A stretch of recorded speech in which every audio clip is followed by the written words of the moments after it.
Hi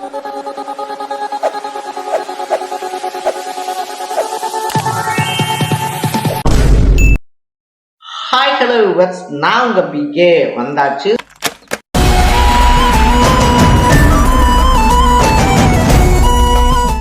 so நம்ம இன்னைக்கு இந்த வீடியோவில் எந்த விஷயத்தை பற்றி பேச போகிறோம், யாரை பற்றி பேச போகிறோம் அப்படின்னு சொல்லி கேட்டோம் அப்படின்னா, எக்ஸிட் போல்ஸ் ரிசல்ட்ஸ் அப்படின்றது வெளியானதுலேருந்து வந்துட்டு பார்த்தோம் அப்படின்னா திமுக, அதிமுக, தாவேக்கான்னு சொல்லிட்டு மூணு கட்சிகளும் பம்பரமாக சுழல ஆரம்பிச்சிருக்காங்க அப்படின்னே சொல்லலாம்.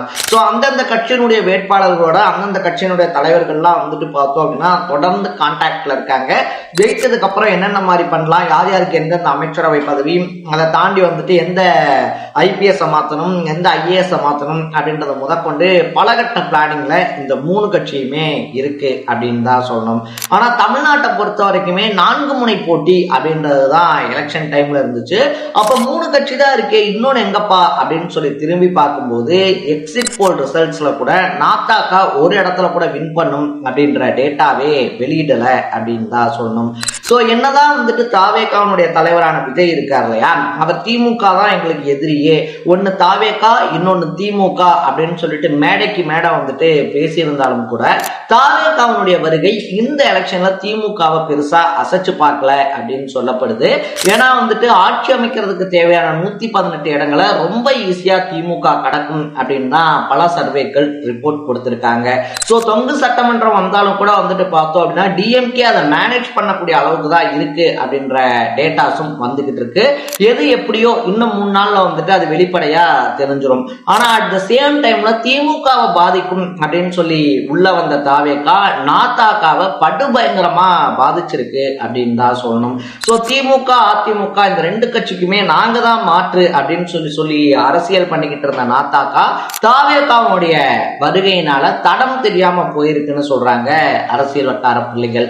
ஸோ நாத்தாக்காவினுடைய நிலைமை அப்படின்றதுதான் என்ன, எலெக்ஷன் ரிசல்ட்டுக்கு அப்புறமா நாத்தாக்கா எதை நோக்கி நகர போகுது அப்படின்ற மாதிரி பல விஷயங்களை தான் நம்ம பேச போறோம். அதுக்கு முன்னாடி நம்ம சேனலுக்கு நீங்க புதுசா வந்திருந்தீங்க அப்படின்னா மறக்காம சேனலை ஃபாலோ பண்ணி சப்ஸ்கிரைப் பண்ணிக்கங்க. ஃபர்ஸ்ட் ஆஃப் ஆல் நாத்தாக்கா அப்படின்னு சொல்லக்கூடிய நாம் தமிழர் கட்சி இருக்கு இல்லையா, நாம் தமிழர் கட்சியினுடைய கருத்தியலா இருந்தாலும் சரி, அதை கொண்டு போய் மக்கள் கிட்ட சேர்க்கக்கூடிய பேச்சாளர் படையா இருந்தாலும் சரி அதி தீவிரமா இருக்கு அப்படின்னு தான் சொல்லணும். ஒரு பக்கம் இடும்பாவனம் கார்த்திக், இன்னொரு பக்கத்துல வந்துட்டு பார்த்தோம் அப்படின்னா சாட்டை துரைமுருகன், சீமான், இதை தாண்டி எக்கச்சக்கமான பேச்சாளர்கள் இருக்காங்க. மக்கள் கிட்ட அதி தீவிரமான அரசு திமுக, அதிமுக, தாவேக்கான பாரபட்சம் இல்லாத விமர்சனம் அப்படின்றது வச்சாலும் கூட நாத்தாக்கா ஏன் தொடர்ந்து ஒரு இடத்துல கூட ஜெயிக்க முடியல அப்படின்னு சொல்லி பார்க்கறதுக்கு நிர்வாக ரீதியிலான குளறுபடிகள் தான் காரணம் அப்படின்னு சொல்லப்படுது. அந்தந்த மாவட்டத்துல அந்தந்த தொகுதியில ஃபெமிலியரா இருக்கக்கூடிய ஆட்களை விட்டுட்டு வெளியூர்ல இருக்கக்கூடிய ஆட்களை கொண்டு வந்து ஒரு தொகுதியில நிப்பாட்டுறது, அதை தாண்டி வந்துட்டு திமுக, அதிமுக மாதிரி மாவட்ட கட்டமைப்பு அப்படின்றத கட்டமைக்காம, ஏன்னா திமுக, அதிமுக எல்லாம் வந்துட்டு பார்த்தோம்னா தொகுதிக்கு ஒரு மாவட்ட செயலாளர், அப்படி இல்லை அப்படின்னா ஒரு மாவட்டத்துக்கு ஒரு மாவட்ட செயலாளர் அப்படின்ற மாதிரி இருப்பாங்க. ஆனா நாத்தாக்காவை பொறுத்த வரைக்கும் 10 பூத்துக்கு ஒரு மாவட்ட செயலாளர் அப்படின்ற மாதிரி இருக்கக்கூடிய குளறுபடிகள் தான் இதுக்கு முக்கியமான காரணம் அப்படின்னு சொல்றாங்க. இதை தாண்டி நாத்தாக்காவினுடைய ஓட்டு வங்கியே வந்துட்டு பார்த்தோம் அப்படின்னா யங்ஸ்டர்ஸும் முதல் முறை வாக்காளர்களும் தான் அப்படின்னு சொல்லணும். ஸோ அவங்க எல்லாம் தான் வந்துட்டு திமுக, அதிமுகவுக்கு ஒரு மாற்றா நாத்தாக்காவை பார்த்து ஓட்டு போட்டுக்கிட்டு இருந்தாங்க.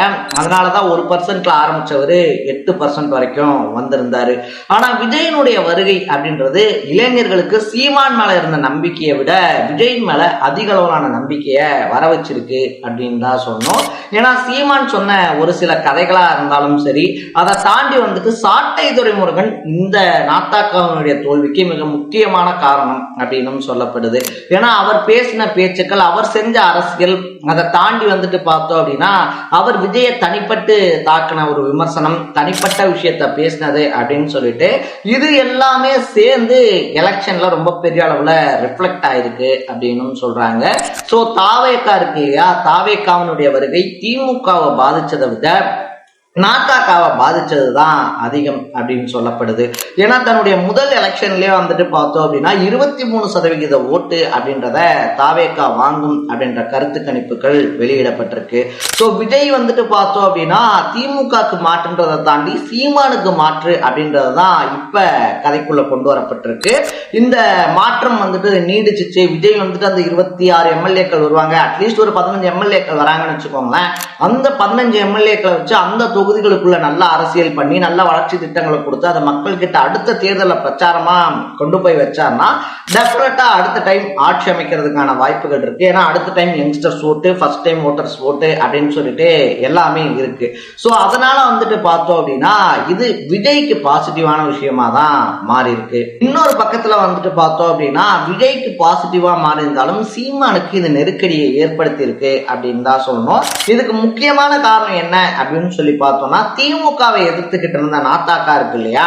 சோ நாம் தமிழர் கட்சி வந்துட்டு பார்த்தோம் அப்படின்னா திமுகவை எதிர்க்கிறது அப்படின்ற தங்களுடைய கொள்கையிலிருந்து, திமுக காங்கிரஸை எதிர்க்கிறது அப்படின்ற கொள்கையிலிருந்தே விலகி முழுக்க முழுக்க முழுக்க முழுக்க விஜயின் மேலதான் கான்சென்ட்ரேட் பண்ணிக்கிட்டு இருந்தாங்க. சோ அவங்களுடைய கருத்தியலையும் அவங்களுடைய கொள்கையையும் எடுத்து முன்னாடி வைக்கிறதுக்கு பதிலா விஜய்க்கு எப்படி நீங்க ஓட்டு போடுவீங்க, அவன் ஒரு கூத்தாடி கையில நாட்டை கொடுக்க கூடாது அப்படின்னு சொல்லிட்டு விஜய் மேலதான் விமர்சனம் வச்சாங்களே தவிர பழைய மாதிரி அரசியலை, பழைய மாதிரி வந்துட்டு பார்த்தோம்னா கருத்தியலை இந்த டைம் நாத்தாக்கா எடுத்து வைக்க தவறி இருக்கு அப்படின்னு சொல்லப்படுது. ஸோ தமிழ் தேசியம் அப்படின்ற ஒரு கான்செப்ட்ல இயங்கிக்கிட்டு இருந்த நாத்தாக்கா இருக்கு இல்லையா, இந்த எலெக்ஷனுக்கு அப்புறமா டெஃபினட்டா வந்துட்டு தன்னைத்தானே சுய பரிசோதனை செஞ்சுக்கணும். சுய பரிசோதனை செஞ்சுக்கிறதோட மட்டும் இல்லாம அடுத்த கட்டத்துக்கு கட்சியை கொண்டு போறதுக்கான பரிசோதனைகளும் பல செய்ய வேண்டியிருக்கு. நிர்வாக ரீதியா கட்சியை கட்டமைக்க வேண்டிய கட்டாயம் நாத்தாக்காக்கு ஏற்பட்டிருக்கு அப்படின்னு தான் சொல்லணும். சோ நம்ம தான் மாற்று அப்படின்னு சொல்லிட்டு 21ல தோத்து இருந்தாலும் கூட 26ல டெஃபினட்டா 5-10 சீட் அடிச்சிடலாம் அப்படின்னு சொல்லிட்டு சீமான் கனவு கண்டுகிட்டு இருக்கும் போது விஜயனுடைய அரசியல் என்ட்ரி பிளஸ் அவருக்கு மக்கள் கிட்ட கிடைச்ச ஆதரவு அப்படின்றது சீமான கொஞ்சம் சிதைச்சு விட்டுருக்கு அப்படின்னு தான் சொல்லணும். என்னதான் இருந்தாலும் தொடர்ந்து சீமானுக்காகவும் சீமானினுடைய கருத்தியல்களுக்காகவும் ஓட்டு போடுறவங்க இருக்காங்க அப்படின்னாலும் கூட பெரும்பாலும் ஓட்டு சிதறலால விஜய் பக்கமா திரும்பி இருக்கு அப்படின்றதுதான் நிதர்சனம். சோ நாத்தாக்காவினுடைய இந்த நிலைமையை பத்தி நீங்க என்ன நினைக்கிறீங்க அப்படின்றத கமெண்ட் பண்ணிட்டு இதே மாதிரி அப்பப்ப அப்டேட்டா போயிட்டு இருக்க விஷயங்களை நீங்க தொடர்ந்து தெரிஞ்சுக்கணும் அப்படின்னு ஆசைப்பட்டீங்கன்னா மறக்காம சேனலை ஃபாலோ அண்ட் சப்ஸ்கிரைப் பண்ணிக்கங்க. நாளைக்கு இதே மாதிரி இன்னொரு இன்ட்ரெஸ்டிங்கான வீடியோவோட சந்திக்கலாம். Bye by.